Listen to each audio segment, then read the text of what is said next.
Yeah. Okay, we are live again. We are going live on Instagram. I can see the Instagram live going. I can see TikTok live is really trying to go live. And we're going to look and make sure YouTube is live because, why stream on one platform when you can stream on 1,000, right? Love it. Deconstructing altar calls. Hey, look, here we are. Okay, so we're going to talk about altar calls, and but we're also recording this as a podcast. So we'll do the podcast intro. Welcome to the Unbelief Podcast. I'm Jeremy. I'm Gabby. And this is another episode of Drinks and Deconstruction. It is almost 5 o'clock, so we could have been drinking. I didn't bring anything nice for us to drink. I promise I'll get better at that next time. I've got a Coke Zero. And I have a grapefruit infused water. Oh, that is so fancy. All right. So, with every head bowed and every eye closed, Did you ever hear that? Oh, of course. Okay. This is a routine getting ready. Yeah. I'm ready. So many times, and twice. Yes. Twice, I was in the back, and I bowed my head, but I did not close my eyes. And I saw just straight up lying. Yeah. Right? Because it was like, put your hand up if you want to get saved, basically. And I could see everybody. Like, I knew I could see everybody. And they would say, I see that hand. No hands. Literally. I see that hand. No hand. I see that hand. Okay. So I have so many, right? Triggered. I'm sorry. Right? I'm so sorry. We should have taken right the anxiety meds. So okay. Right. Tell me an altar call story. A altar call story. I have so many. I think the first thing I thought about was the amount of times the piano starts going, the pads start, the pastor's saying, bow your heads, close your eyes. And I've been a Christian a while, but for whatever reason, I always felt like I needed to raise my hand. Even if I wasn't struggling with whatever they were talking about, I'm like, I need to. Right. And it's this guilt feeling that I would always feel. Even though, my pastor's like, Gabby, you don't need to come up to an altar call every week, Which is, hey, good on him. I know a lot of pastors that would never have said that. Yeah, I think, but, why, right? Why was I feeling that way? I think it's because of the manipulation that's going on in these environments with the ambiance set, the lights are down, the pads are going, where you feel you need to. It's not even a get saved altar call. It could have been anything. You feel like you're dealing with some unrepented sin, or you're dealing with the sin of unforgiveness. And I'm like, do I have this? How do I check my heart? What I want to make sure I'm clean and I'm sanctified, right? Yeah. So I can give you a specific story, but I don't know if you have a similar feeling of just feeling guilty all the time. Oh, no, guilty all the time. And, well, I do want to hear a full-on story.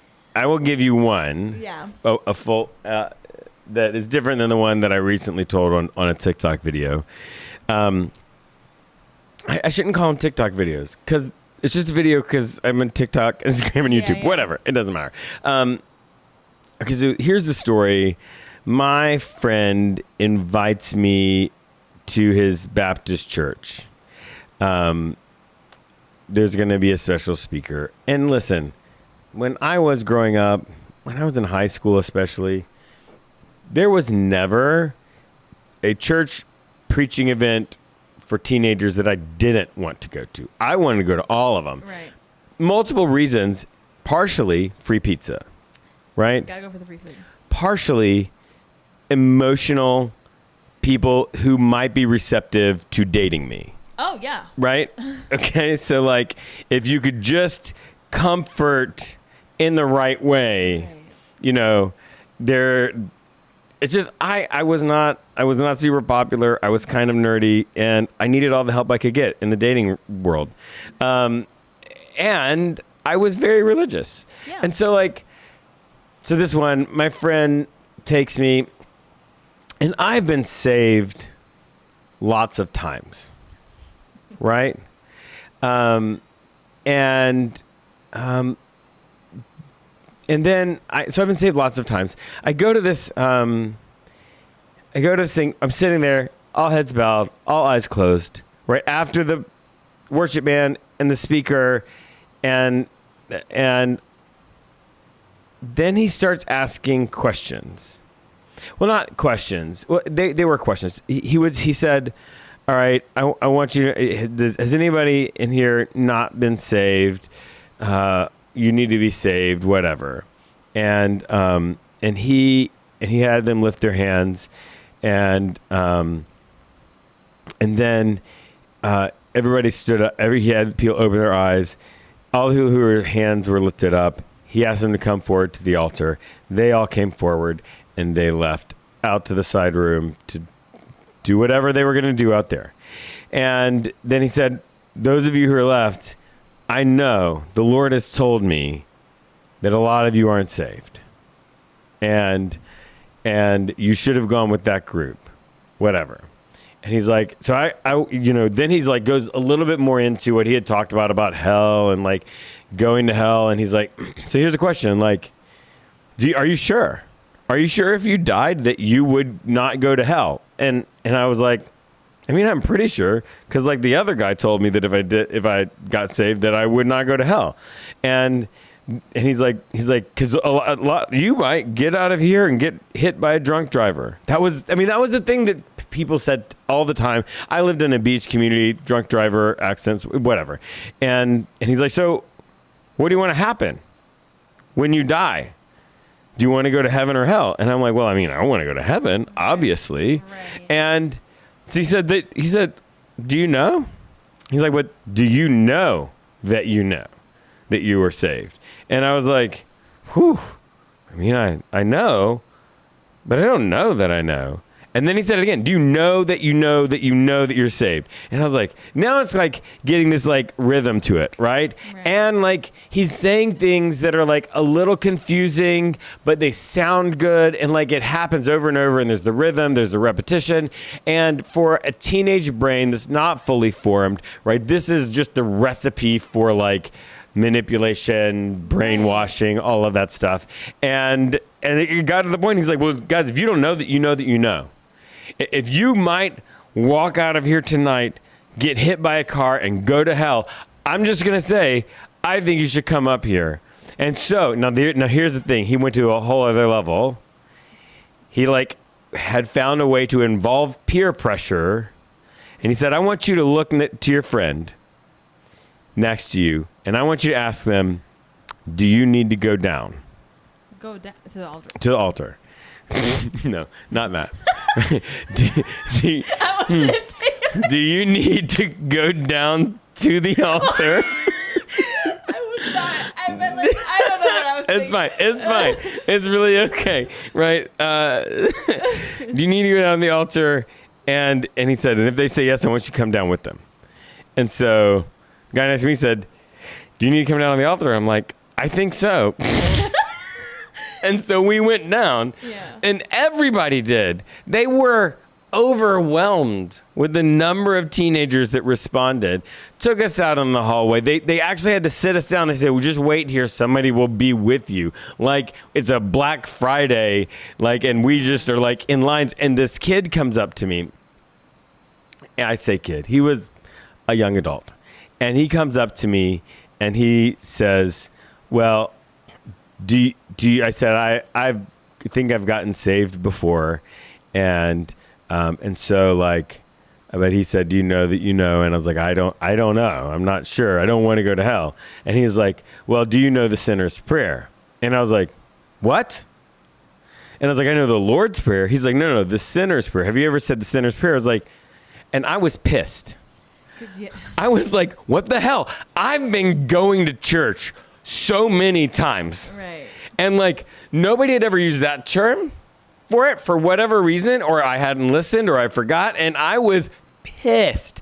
I was like, wait, there's a specific prayer I have to say? And he's like, yeah, there's a specific, he's like, if you want to go to heaven, you can pray the prayer after me. And I was like, well, yeah, let's go. And he did it. He's, whatever it was. And I prayed it after him. And I got up and I was like, well, thank God I showed up here. Because the whole time I thought I was saved and I wasn't. Was that mainly it? That was the altar? That was it. Then we were done. Oh. Well, I was out in the lobby at that point. Right. So this was a church that you were regularly... No. It was my friend's Okay. Southern Baptist church. It was the same church that later would have me sign a purity pledge and put it on a stick in the lawn. Right. But that's another story. Oh, okay. Right. And so did your church have regular altar calls, or was this like a... My church was a mainline event. It was a mainline church that was very evangelical. They would have altar calls. They would offer salvation, and they would say some semblance of the sinner's prayer, but they just never said it. You never called it that. I see. Right? Yeah. And I'm in this emotional state, all that kind of stuff. Because what was interesting to me as I reflected on it, what that guy specialized in was making teenagers doubt. Yes, clearly. I had certainty, you just took it from me. Right? Which, let's be clear, I shouldn't have had certainty. Right. Because there's nothing that certain, right. but yeah. So. Yeah. Well, I guess crazy story. Uh-huh. I guess what I'm struggling to think of with stories is because my church had altar calls every Sunday. So this was like a regular part of service. Yeah. So I don't know if I have a crazy story, but our altar calls weren't calm, right? They're very emotional. What do you mean? Walk us through the typical... Sure. The sermon happens. It was an hour long. You've already had an hour of music. So you're 2 hours in. More like 3 hours after service ends. Right, and so the sermon's always moving. It's convicting. It cuts you deep in the throat. Do you know God? Are you close with God? Have you repented? Typical stuff that a Christian, I guess, is supposed to deal with to make themselves more sanctified. And so at the end, it's be like, do you need to? It'll be like, do you need to, for example, deal with your sin of unrepentance? Right. Did you give God enough time this week? Did you open your Bible this week? Of course. Most people's answer is no. Life gets to them and they probably didn't. So the guilt feeling is already there. So of course the pastor would ask if you need to get right with God again or recommit or anything as simple as that, come down to the altar. And so the prayer team is already up at the stage. People come down to the altar and then the prayer team would start laying hands on people and people always would be crying, falling over on the floor, weeping. It was always loud. So it was very emotional and it would be like a 25 to 30 minute process where people are coming over, laying hands and praying. Right. But it would never was like the prayer team. Yes, prayer team or people from the congregation can get up and pray. They lay the cloth on blanket. you. Yeah. Okay, so for people who've not been in a charismatic worship service, there was the altar call. There's salvation, but sometimes being filled with the Holy Spirit, it's whatever. Yeah. And you go forward, and somebody will place their hands on you. Or blow their breath in your face, which is so gross. And people will fall backwards. Literally. And when people are being prayed for, there are people positioned behind you. If you're here, the person praying for you is here. Yeah. There's a person back here that is ready so that you don't get a concussion. Right, to catch you. Right. Yeah. And so when that happens, they touch you, you fall back, the person catches you and puts you down on the ground. And then a lot of women are wearing dresses. Yeah. And so there is another person ready with the modesty cloths. Yes. Who comes and sort of drapes you so that you're not showing all your business. Yeah. And now that I think of it, I didn't realize it was only women. I feel like my church also draped men if their butt crack was showing or something, I guess. Oh. I'm not sure. But I feel like men and women got draped. That's fine. I never saw men. Yeah. Right. Oh, no. My church, I guess, was modern in that way, maybe. But it was very much a weekly thing. And at my Bible study on campus, we had altar calls. Of course, college students, if you need it, oh my God, college is the best way to get people, I guess. But we had altar calls every week. Sometimes demons start manifesting at these altar calls. Ooh. Oh, wow. Did I do something? Keep going. No, the light just went out. Okay, cool. And yes, demons will start manifesting at these altar calls. Oh my gosh. And so you never knew what to expect at these altar calls. Is this going to be a calm one or people are just crying? Right. Or are we going to hear screaming? Are we going to see slithering on the ground? I don't know. I feel like I've seen it all. These altar calls have been very much like a whirlwind. And I feel like any person who would show up to a church who, first of all, is Christian but not used to the charismatic space would very much be like, what on earth is going on here? And any non-Christian, like, that's why I get scared sometimes to bring non-Christian friends to church, because I'm like, they're going to think my church is insane with everything that's going on. People are praying in tongues. People are on the floor shaking. It's like, they're probably thinking these people are crazy, which I guess from the outside point of view, it does look like people are a bit crazy. Well, I don't know. And I don't, went to there was this thing in my part of the world called the Brownsville Revival. Have you ever heard of this? I've heard of this, yes. Okay. So I went to the Brownsville Revival. In fact, I have a claim to fame in the charismatic world. Okay. The week before the Brownsville Revival happened, that evangelist was in my town and spoke at my friend's church for a week, and the same kind of weird stuff happened. And then he went to this church in Pensacola, Florida, and began the Brownsville Revival, which happened for years and years, every single day. And I went multiple times. Yeah. But weird stuff, like weird stuff. Yeah. Like barking. And you said barking? Yes. Yeah. Barking, twitching. At one point I went and people had sticks, giant sticks they were banging on the ground. It was really strange. But this was, I feel like there was a really famous documentary. Oh, of course, now I can't remember it. But it was about this revival that these people did going around. And they had a demon tent where literally people who were manifesting demons, they would take them to this tent. They'd start puking, throwing up. Some people, it's crazy stuff. So they had to take them away to a tent, which I'm like, I don't know what to make of that. Right. Oh, I don't either. I have observed some weird stuff. Yeah. The only person I have ever observed that did any of the stuff with demons that I knew, they had serious mental disorder problems. I am not a professional, but were I to guess, I think that person was schizophrenic. I was young. This is just me reflecting back. And when you get people that have different mental things going on into an ecstatic state, right? Into that mental ecstatic state. And then you begin in that ecstatic state, people are very suggestible, right? Right.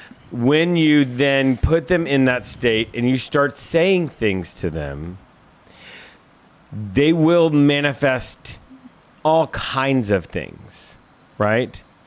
And I don't want to discount the possibility of all of that stuff. I just want to say that, again, it's the manipulation that is the problem. Right? Because I also feel like, I don't know, I feel like some of it can be performative. Because, I mean, this is a one story I have, I guess, that had to do with an altar call that I still don't know what to make of this to this day. My friend and I, we led worship, like, basically all of my time at our Bible study. Like, we were both really, like, tuned into Christianity. Right. Read our Bible all the time. I mean, we really tried to live a life that was sanctified, whatever the church wants to define that as, but really trying to follow the rules of rules. I don't even want to be legalistic, but I feel like we were trying our best to live for God. Let's put it like that, Like, actually, though, we I guess we look different than the world. Or, I hate that I'm using these terms. That sounds like Christianese. But so her and I led worship, right? We would meet up. We'd pray for the service. We'd pick the songs. Like, we talked about Jesus all the time and, like, Christianity. We are at it was like a worship night. Yeah. And we get to the worship night and there's like a mini altar call. Yeah. And she goes up, and I guess it was a sin of unforgiveness towards a family member. I'm not sure. But she literally starts manifesting a demon, right? I put this in quotes. Right. But like for 2 hours, they had to call a pastor to come and like lay hands on her. And like, it was speaking out and like took control over her or whatnot. And like, I don't understand that, because my understanding, at least at the time, like 7 years ago, was you can't be possessed by the Holy Spirit and by a demon at the same time. And so it didn't quite make sense to me in my theology back then, how this is possible. Right. I don't understand. Yeah. And I don't know if again, I'm not saying demons aren't real. I feel like maybe there's a spiritual world out there. Who knows? Yeah. But I feel like that doesn't make sense theologically. At least in my head, it still doesn't. Yeah. I don't know. And I don't know if that's because maybe one feels like they need to, everyone else has manifested a demon and I haven't. Right.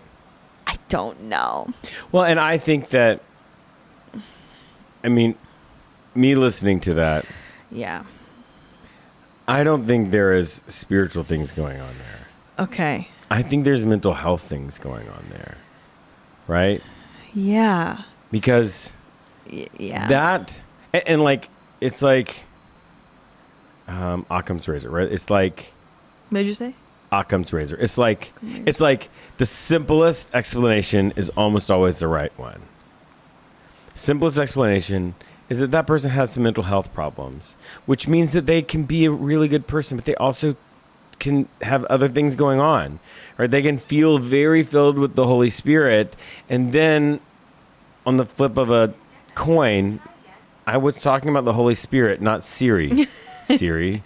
But, and then a flip of a coin, like there's something else. Something else is going on inside in their brain. And I don't know what triggers it. But, and like, again, I'm not a mental health professional. Right. I can't diagnose them. But that seems to me to be the simplest explanation for that. And it doesn't require theological hoops, except to say that, like, some people are sick. Yeah. And some people can use medicine. Well, can I ask what your views are on religious psychosis? Because I feel like I just watched a video on TikTok. Her name is No Nonsense Spirituality. She has great videos. I don't know if you've come across her page. But she just talked about how she believes there's like religious psychosis going on in these spaces, in these altar calls and at church. But that we basically she was saying, like, you would be put into a mental institution if you're saying I'm having conversations with whoever in my head. But in the church, when we say God is speaking to me and I'm answering back, we accept it as okay. And so I thought her point was quite interesting. Like, in the context of you say an alien spoke to me, it's fine. But if you say I'm having a whole battle with Satan in my head and whatnot, but it's okay under Christianity. Yeah. I don't know. I thought that was I don't know. What do you make of that? Yeah. So I think that religious psychosis is a real thing. Yeah. Right? And for people who are not super familiar with religious psychosis, I got a short definition. Where an individual experiences delusions or hallucinations with overtly religious content. Symptoms go beyond culturally accepted religious beliefs and instead reflect a disconnection from reality. Yeah. Right?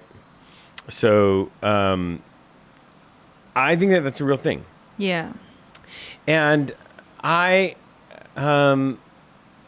because I believe in science. Right. Now, do I also think that I know people who sincerely believe that they've had visions that have helped them navigate their lives? Yeah. Do I believe that that there are people that I know that I think are great people and aren't deeply mentally troubled, that kind of like talk in these ways? Sure. I think I also have met a couple of people that when you talk about dissociation, disconnection from reality, yeah, I've seen those people too. And I don't think that a belief in the supernatural or even a sense of experiencing the supernatural is religious psychosis. Right. right? I guess something deeper beyond what I kind of was explaining about, like having these, because that's very common, I feel, in these spaces. Be like, well, Satan is oppressing me, and I have to tell him no every day, and like battles in their head, which I'm like, we deem it as normal and okay, right? Which I'm not, right, and that's where I say, like, I don't think, and again, I'm not a mental health professional. I don't know what the DSM says, nor am I able to like diagnose people. Mm-hmm. But I think sometimes what happens in the religious world is that it's linguistics. Right. Gabby's a linguist. Yeah. Hello.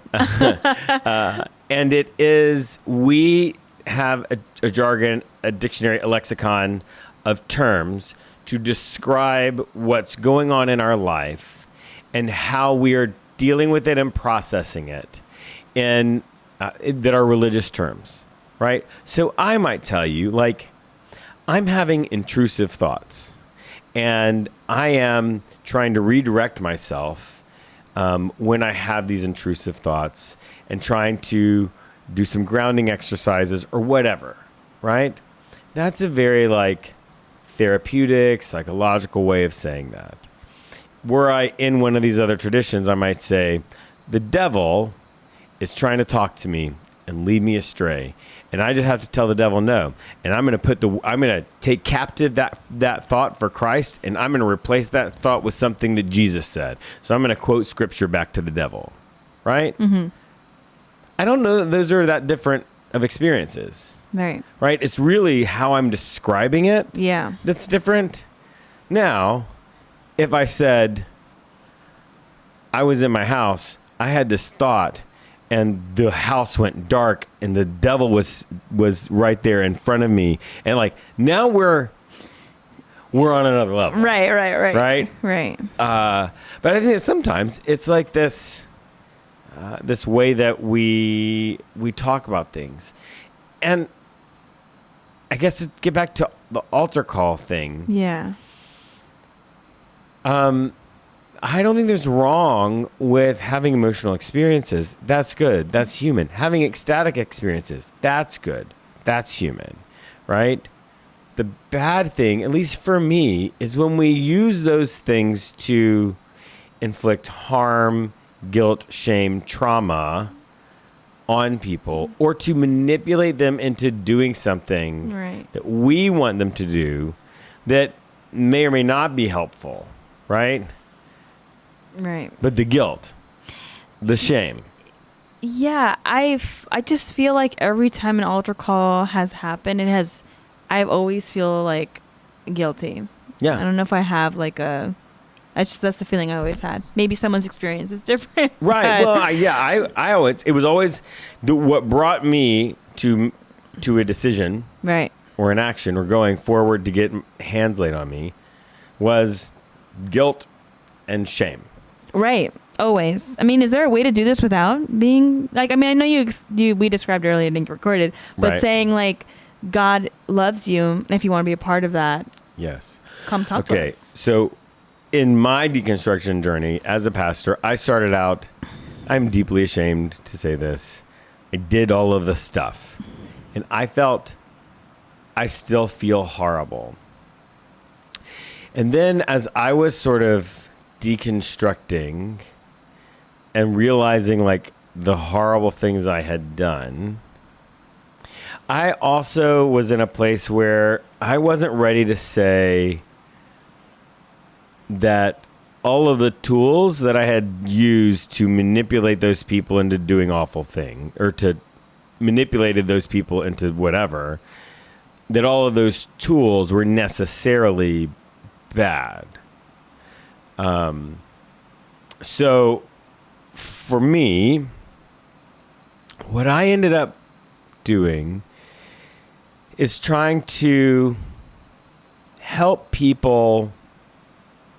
I was working with teenagers to help teenagers do things that were psychologically healthy, and for giving them tools and opportunities to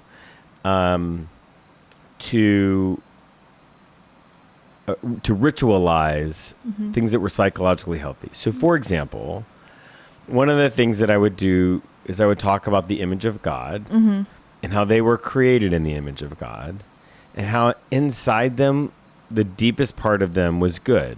It was God. And it was like a typical youth sermon. I had some stupid story about myself that was very vulnerable and all the things. Then I would say that, like, throughout our lives, people will label us with really horrible, damaging labels. And that's not how God sees us. Because the truest thing about us is this image of God. And so I would say, I really would hope that you could see yourself the way God sees you. And I think that a first step can be letting go of some of those names, the labels other people have given you. And so I'd have them write those names down. Well, there's a couple of different ways, but one of the ways was to write the names down and to burn it and let it go. Say, this isn't who I am. And then on the night that was the most emotional, like the last night of camp or retreat, I didn't do any of it. We just had communion. Okay. Which is like this ancient ritual the Christians have celebrated that is all about community, about how we are connected to each other, right? There was no altar call. There was no salvation. There was none of that. It was that Christians come together and support each other. And this thing is the way that God offers us God's grace, blah, blah, blah. We'd have communion and it would be over. And so I think that somebody who is, and I didn't do these things by myself, I had groups that helped me think about them, can find a way to enjoy the ecstatic experience. It is a human experience that's often done in religion, in a way that is responsible and can actually help people do something that a psychologist would be happy about. Yeah. And because it's just the music and the fun and all of that. Like, it's not hard to get people into that state. But it's what you do in that state that matters, because like if it's tender, right? I feel like in some ways it requires the kind of care that you have with like a newborn baby. Right. Right? You just have to be careful. And if you can't be careful, if you don't have enough experience, just don't do it. Right. Right? But for me, when people ask me like, how do I find a church that my kids can go to? Like, I'm like, I don't know. First thing is ask them if they do altar calls at camp and to explain them. If they do that, we're done. Yeah. Right? Okay. I feel like most churches do that, though. Yeah, I think, well, most churches that do the altar calls do that. Right. There's a lot of churches that do camps and retreats and stuff. They don't do that. They don't do altar calls, They have fun. They sing some songs, right? They talk about God, but they don't do all of that, right? Unfortunately, you and I did not grow up in those churches. No, definitely not.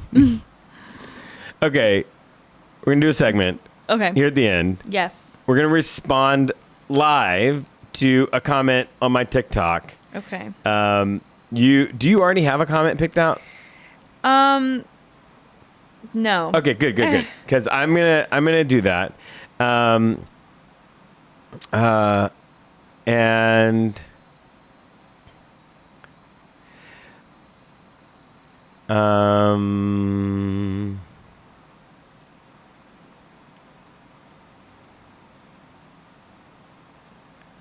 okay, here we go. I did a video telling people that they need to go to Pride. Yeah. And specifically, I was speaking to evangelical people, although I didn't call them out specifically. Okay. And the point of what I was saying was that, like, A, queer people aren't going to hell, right? Mm-hmm. B, they've been marginalized and they are marginalized and oppressed. Right. And Pride is a protest, right? It started with the Stonewall protest. And so you need to go and you need to support them and you need to care for them and all of the things, right? So this is the comment. Pride is a sin that caused... Oh, no, that's not it. Here it is. So you are okay with people living in sin? You have a problem with God's truth and his word. The gospel is meant to change the sinner, not the sinner change the gospel to suit their sin. I 100% agree.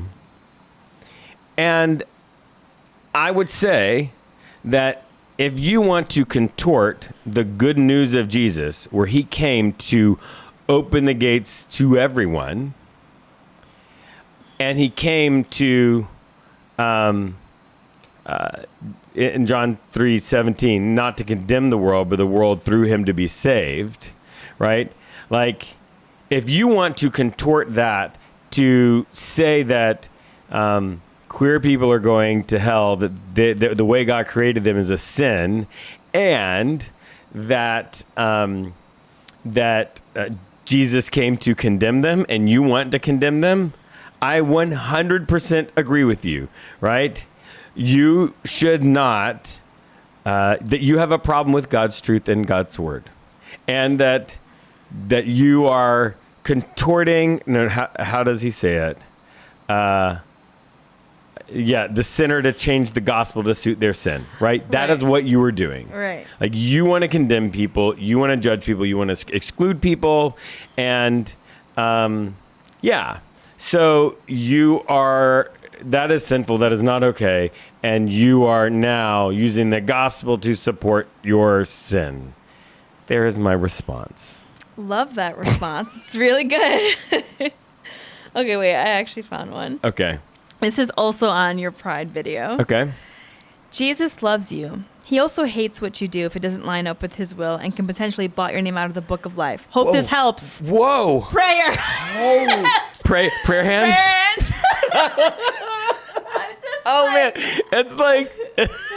It's like fist bump fire American flag. Right. Like prayer hands. This is the appropriate conclusion. Oh my God. I mean, according to this logic, right? It's like, doesn't your God have everything predestined already? So technically, we can't change anything because it's already written out. So how can my name be blotted out? Is it in or is it not? Right. Come on. Yeah. Question number 2. He loves you, but he also hates you. So it's just like, what? This is what I don't understand, this oxymoron. Right. Like, God loves and hates you at the same time. Okay. I actually watched a sermon by David Platt on that, about how God loves the sinner but also hates the sinner. I'm like, huh? They just always try to make things make sense. That doesn't make sense. Okay. Uh-huh. Yeah, and if it doesn't line up with his will, what exactly what are we talking about here? Yeah. Because, listen, every time somebody has used his will, it's always their will that they want. It's always surprising how similar God's will is to their will, right? Right. Come on. And I feel like, and it's like a trump card, right? Like, oh, I'm just doing God's will. And you're like, whoa. You don't get to use God to like just automatically justify whatever you think. Can we stop with that? Yeah. Just say, this is what I want to do. Like, just do it. Just own it. Yeah, don't like, if you're gonna decide to do, just say you're gonna decide it. Yeah. I feel like there's so many comments in this video, but honestly, I watched, for me, one video by Dan McClellan that already debunked all of this for me. It was a really good point. But he starts the video as like, if you believe that slavery is not moral and the Bible doesn't support slavery, then you have already renegotiated facts of the Bible. Therefore, there's no reason for you to not be supportive of homosexuality. You're not, and then he goes on to say, you're not supportive of homosexuality because you just don't want to be. You're a bigot, right? You're That's homophobic. just it.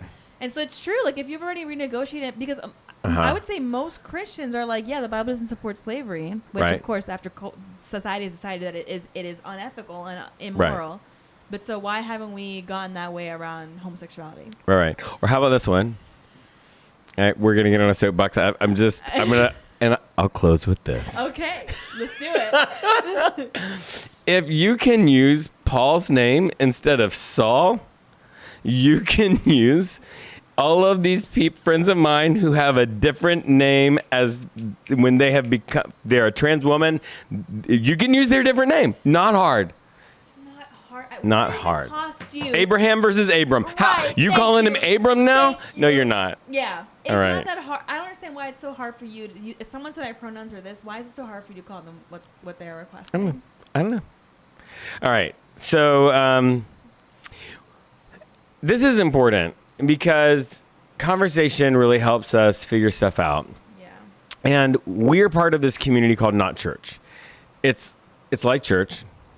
In that it's a religious community, but it's people. I mean, like when we say like all kinds of religious, like literally all, yeah. like name the weirdest one, and you're like, yeah, no, they're here, and they show up and they say like, hey, this is this thing that I believe, and nobody's like, oh, well, you're going to hell, and instead it's like we talk, and we're there for each other. Like earlier, my phone was blowing up because somebody was asking people to hold space or to pray for them or whatever about this test, and they got it. Yeah. Which is like, way to go, Andrea. Yeah. Like church, except that nobody's judging you. Right. Right?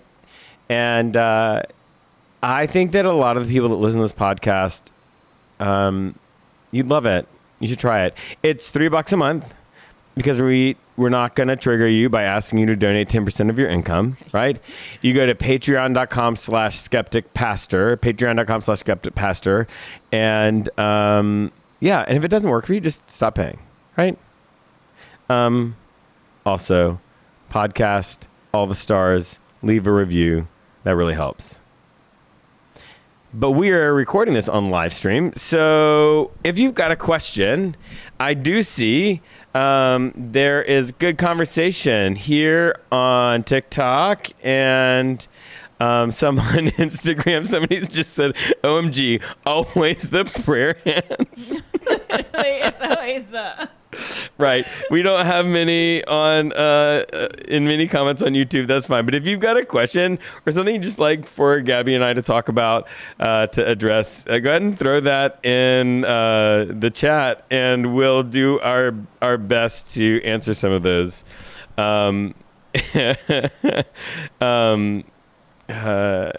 Says you would love to speak with us. You have years of experience with cultist churches. Hey, shoot me a DM. I'll try to make that work out. Oh, did you know Thursday Dan McClellan is going to be in Alexandria? Wait, really? Yeah, on his book tour. Are you going? Yeah, I'm going. Wait, can you the details?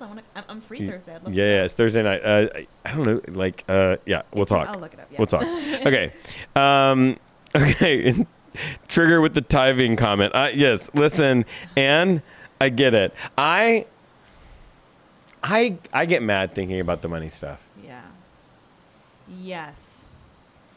Yeah. And, it's not even just about the U.S. I think what really for me did it, I have a friend, I'm at school. I have a lot of international friends. One person from specifically Nigeria, and he's not quite religious, but he talked about the reason why he doesn't like religion is what it's done to his people in his country. He's like, these people go to church. They are so poor. And they just, for an ounce of hope, the church basically is asking them to give their money, and they give it all away in hopes that their life will get better. Yeah. And it's just, he's saying Christianity has, if anything, just fueled the cycle of poverty. That's exactly right. It's not helping them get out of it. It's, if anything, encouraging them. And so they're tithing all their money. And I'm like, oh, man. Yeah. Okay, we've got a question. I'm going to ask you, and then I'll say what I think. Cool. What do you think about people saying thoughts and prayers and nothing else on social media? Yeah, I feel like I've, I used to be a pray for you type of girly. But I feel like I have seen this conversation about how thoughts and prayers is kind of dismissive in a sense, or not quite. Like, I understand the intention behind I'll pray for you, because there are Christians genuinely who believe that they're interceding. Sure. But I think there needs to be, like, people, right? The next alternative is policy and change, right? Like, it's great to pray, but we need to acknowledge that there needs to be change. Right. I'm not discounting, like, if you want to pray, that's great. we need to have some change, though. Right. Yeah. What do you think?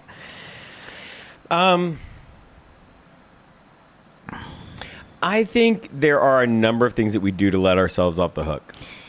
Yeah. From thinking about it, and I look, there's so much bad in the world that it is not psychologically healthy to think about it all.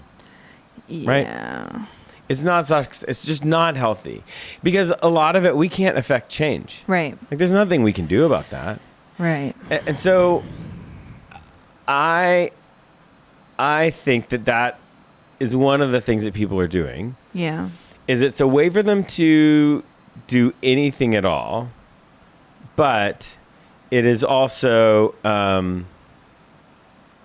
but that's all they do. And I mean, in some ways, maybe that's all they can do. Yeah. And I don't mean like they couldn't call their congressperson. I mean like just energy wise. Yeah. But I think there's also a pressure of like when something happens, some people feel the pressure to say something about it, right? They need to say something about all of the things. So like for me, I don't find it useful. And instead of thoughts and prayers, like, cause I feel like if you're going to post something about it on social media, post something about it. Right. Right. Say, I just saw the devastation from this hurricane and it makes me so sad and I'm grieving and I have a family member that whatever, and there's not much I can do about it, but I just want you to sort of hold space with me or stand in solidarity with these victims or whatever it is. Yeah. Like if you're going to post something. Yeah.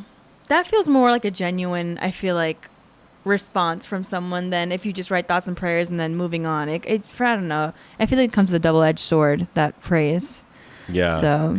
Well, and I think also thanks for the hearts. And I believe that somebody sent us a dolphin, which is pretty exciting. Oh, I love and roses. Oh.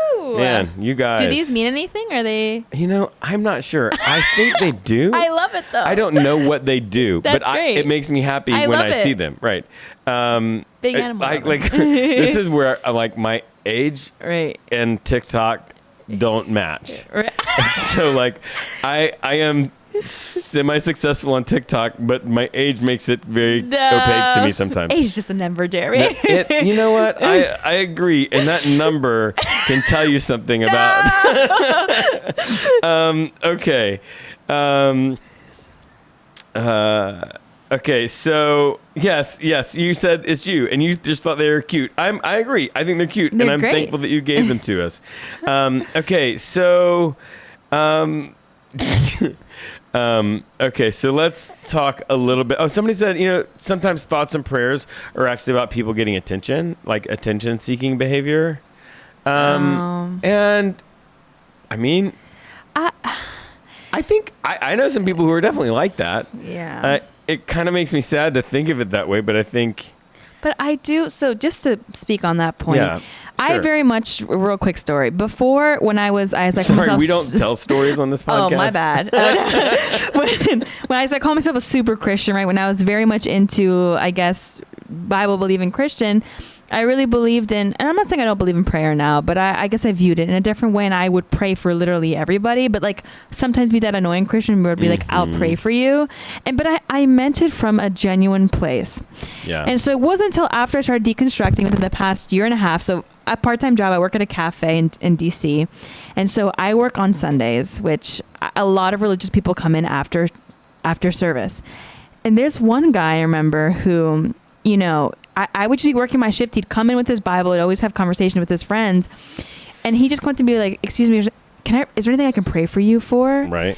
And like, this was the first time that I actually got offended from this question, because it was the assumption of like, look at this girl who's not at church working. Something must be wrong with her. And I have the answer in order to help her out and pray for her. Yeah. And so I didn't take it the right way. And I don't know if I just got set off, but I felt like when I talk to my partner about it, my boyfriend, he's like, I feel that way every time a Christian comes up to me and asks me, can I pray for you? As if something's wrong with the atheists, So I don't know. It just hit me like an assumption was made about me being someone who's working. Like, you don't know what I've been through, right. And so I don't know. I feel like this is maybe what people are talking. That's why I said it comes with a double-edged sword a bit, where it's like, I'm going to pray for you, but like, was it because he's on a spiritual high from church that he feels like, oh, I feel mighty and I'm going to pray for, look at this girl who's not at church, who's probably not saved, that I have the answer to her. Like, I don't know. Right. That's how I took it. Listen, I think you're right. And I think part of that, there's a bigger problem in that spirituality and religion are very personal. Yeah. And they can be very intimate. Like very soul, like your soul, all of that stuff. And like, there are all kinds of intimate subjects about people that a stranger coming up and talking to you about your relationship or what you do in your bedroom or any of that stuff, that would be hard. Like, nobody would think that was okay. Yeah. Right? Religion is the same way. Spirituality, like, if somebody wants to talk to you about it, like, sure. If you've invited that, right? Or like for me, when somebody finds out that I'm a pastor, or normally I say that I work with people who have religious trauma, and they'll open up, they'll start talking, but like to like assume that you're up to engage like that with that person, that's not cool. Yeah, because now you're expecting me to share. I don't want to share with you. No. I don't know you. Who are you? Yeah, if you've got questions or something you'd like us to discuss here, you can just throw that in the chat. We're on TikTok and Instagram and YouTube. Nikki just said, I've been in church my whole life, but I'll pray for you feels like bless your heart. Oh my gosh. So, okay, if maybe you don't know, I'm a linguist, right? And so one of the things I do is love analyzing words in their context and what they mean. And I remember my first year doing my PhD, I had a conversation with somebody from the South, and the meaning of bless your heart. It is so like, it is so triggered, or like has a different connotation of like, oh, I have pity on you. I'm gonna bless you and all the issues you got going on, right? Yeah. My experience is that bless your heart is some version of like, what an idiot. Yeah, pretty much, right? Like he just tripped over his own foot. Bless his heart. Right. Right. There's a lot of connotations with that little phrase, right? It's not what. This is why we study language and context, because the pragmatics will tell you something different from the semantics. Yeah. Official clip something says words are energy. Even thoughts and prayers plants light where it's needed.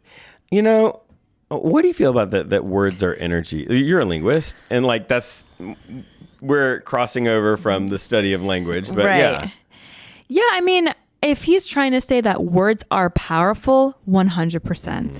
I did literally a whole analysis my first year of like how powerful language is, specifically in like the political space, and like the way that back in 2017 when Trump was referring to immigrants as certain kind of things, I did a correlation analysis of how the words he used towards these minority groups incited violence among the American people, and I had stats to back it up.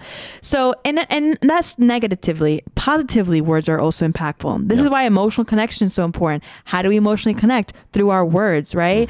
Why people feel certain connection and saying I love you in their native language feels more impactful than to say it in a language that they learned, right? Absolutely, words are powerful, 100%. I think this is why they say sticks and stones may break my words, but words can never hurt me. Biggest lie. Words do hurt. They are powerful. Whether you choose to. I mean, I thought one of the favorite scriptures is like, "There's power in the tongue." Right. Right. They nailed it right on the head. I think there is power in the tongue. So. Yeah, and I think they're actually talking more about like energetic stuff in a spiritual sense. I see. And this person's name is official clip something. Sorry. I wish I could get your whole name. But look, I hear you. I have friends who do energy work stuff. I've not been trained in that, so I can't speak directly to it. But what I would say is I think that there are different sets of tools to investigate our world. There are religious tools and spiritual tools. There's a whole body of knowledge and training you can get in that area. That's my training. Yeah. There's science and research and all that kind of stuff. And you, in language, it's linguistics, which is what you've been trained in. And so I would say that, like, I think that sometimes there's attributes about something that when looked at with science gives the one description, and when looked at with spirituality gives another description, but it's actually the same thing. And like, so saying like words have power, words can shape whatever, and saying that words have energetic frequency, which is what they said, I think is maybe describing the same thing. Yeah. Right? That like the political rhetoric in 2017 shaped brains, minds, the ways people thought and felt and acted. Yeah. Like it created things in the world, which is why, and I know that you don't know this about me, I have a novel that I wrote that words have power and create worlds. And it was on the road to publication right before the pandemic, and then womp womp. But anyway, I can talk about that. But yeah. I think that words have power too. And like, that words create things. And like there's this book called On Writing. It's by Stephen King. Mm-hmm. It's brilliant. Mm-hmm. It's partially like an autobiography. It's like one part that, one part like how you write. And one of the things he does, is he says that like, he's like, writing is like magic. And he says like, you know, I can write here in my room, the blue chair, and then years and years later, you can pick this up and read the blue chair, and I have created something in your mind just through the words that has transcended time and space and all of that stuff. And yeah, I don't know. I have this sort of mystical side of thinking about words too. Absolutely.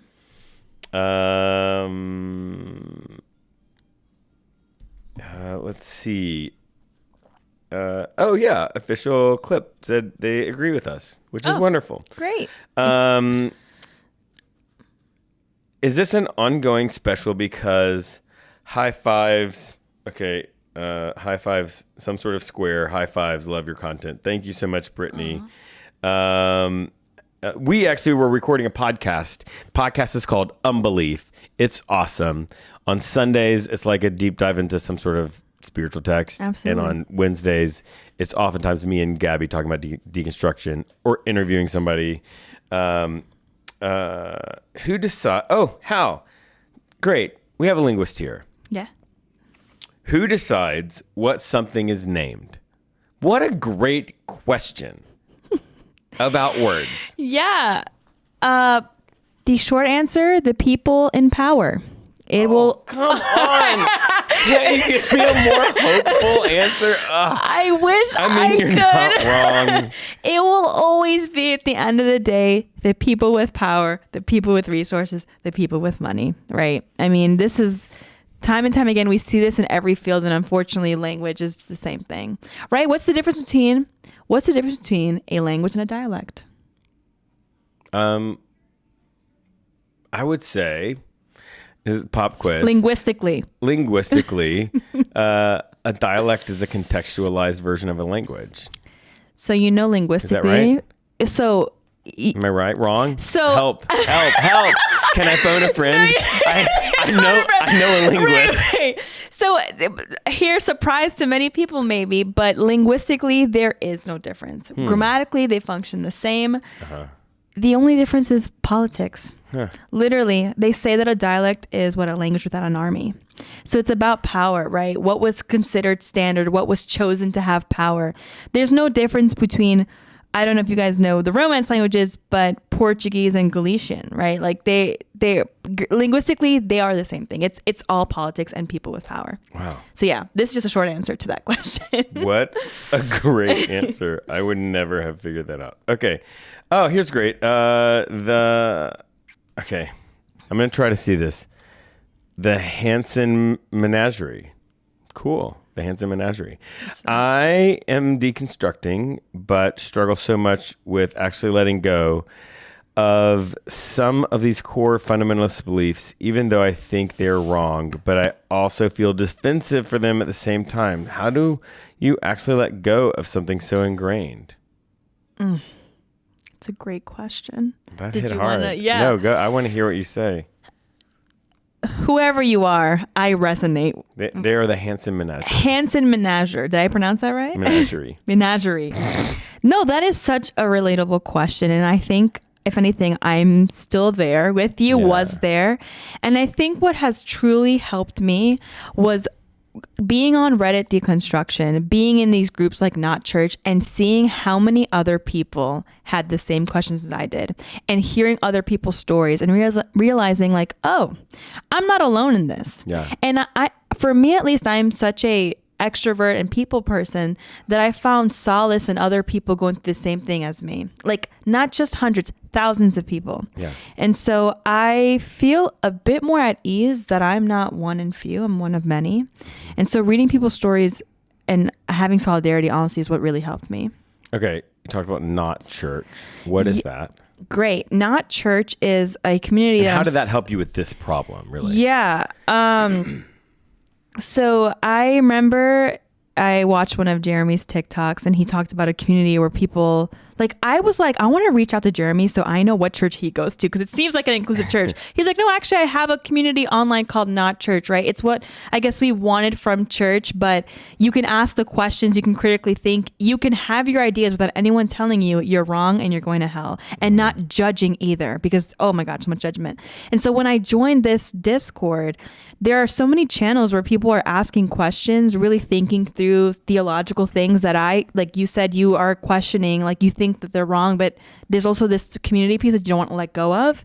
And so finding community online where I'm like, I resonate way more with these people who allow critical thought, believe in science, aren't bigots, all the things that I wanted that sometimes can conflict with a more conservative view of Christianity, right? Yeah. And so it really helped me to interact with other people, talk with them. And I think what really helped me is that people are so genuine, and that a lot of their responses is like, I'm not sure. Yeah. And I found peace in that, because at least you can be honest and tell me I'm not sure, rather than give me some answer that does not make sense, Yeah. And I think too, like, hearing other people's stories, it's just. Yeah. Your podcast, so the podcast that we now film on, really helped me. Like, my favorite episodes were people with Drinks and Deconstruction sharing their story. It could be people who are Catholic, people who came from a different background, but just hearing like where they're at in life, people who are older who have deconstructed, like, I just felt like, okay, this isn't so scary that I'm not doing this alone. Yeah. I think community is important, and like that's foundational to the human experience. So it's really helpful to find it online with other people. Yep. Like, it really has helped me. And Not Church is $3 a month. We charge for it because nothing in life is free. Yeah. But we're not going to manipulate you into giving us, tens of thousands of dollars. And you can go to patreon.com/notchurch. Patreon.com/notchurch. That gets you there. You subscribe, and all except for one of the times. There's this one person that I'm having a hard time getting connected, but everybody else is just it's magic. So. And for me, how do you actually let go of something so ingrained? I would say very slowly and with a lot of respect. Yeah. Because even though some things have hurt you, the fact that it's hard to let go means that there's something about that's meaningful. And so there's no rush. You get your whole life, and go slow, and like have respect for whatever good things came from that. Yeah. And you don't have to do it right now. Yeah. You can always go into another place, into another part. Absolutely. It does feel very overwhelming in the beginning, and I'd say I was so overwhelmed with all the emotions I was feeling, but I was like, you know what? Deconstruction, as many people say, is a lifelong process. So give yourself just some grace and take it day by day, and I think what really helped me was finding solidarity with other people who are also going through the same thing, because then you have someone you can talk to about it, which is really helpful. Okay. had a question on here. You can say you don't want to do this. So just so you know, because we're on a public live stream, but somebody said, how can they follow you? Me? That's so sweet. If you want, I don't know how public you want your social media presence to be. So that's fine. I mean, I do have a TikTok, but I don't really post like deconstruction stuff. Like if you want to just follow my Instagram, you absolutely can. It's I'm gonna have to spell it out. It's GABIXX_16. That's my Instagram. It's probably I'm on TikTok and Instagram a lot. My TikTok has like old videos of me singing worship on there, so I haven't really deleted it, but I have, this is such a small thing. I have revamped my bios because they had definitely Bible verses in it and like Jesus lover and whatnot, and I've changed them now that they're neutral and just about my personality. So my TikTok is Gabriella, I believe it's Gabriella Reyes 99, but let me just double check before I give the wrong information. But yeah, I'm happy to talk. You guys could, if you would like to message me or something. I'm also on the Discord, so. Yeah, it's Gabriella 2 L's Reyes 99. That's my TikTok. REYES. Yes. Okay. So just on let's see. On Instagram, somebody just gave a shout out to Dan McClellan's Instagram channel. Yes, he's amazing. But all right, hey, thank you so much for joining us for the live stream and the earlier conversation about altar calls will be coming out on our the podcast, which is Unbelief. So you can Unbelief podcast everywhere you get podcasts. That's great. Thank you guys so much. We'll see you later.